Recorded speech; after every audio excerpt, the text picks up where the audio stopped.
The culinary guest of young Anya.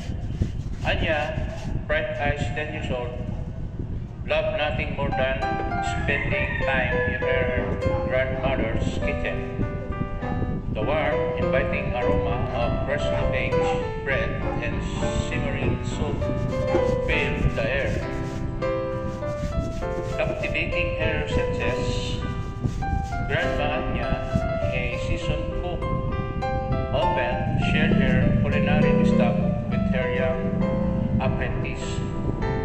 One sunny afternoon, Grandma Anya announced, "Today we'll make your favorite apple pie."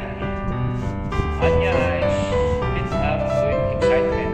She knew this would be a special treat, a labor of love that would require patience and precision. They began by gathering the ingredients: crispy, juicy apples, golden brown sugar, fragrant cinnamon, and fluffy pie crust.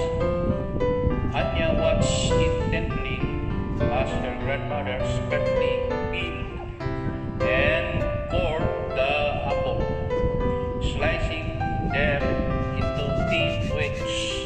She learned about the importance of precise measurement, the delicate balance of sweet and tart, and the magic of combining simple ingredients into something extraordinary.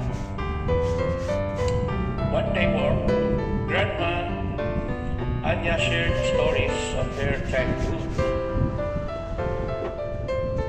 of her mother cooking, and the joy of sharing meal with loved ones.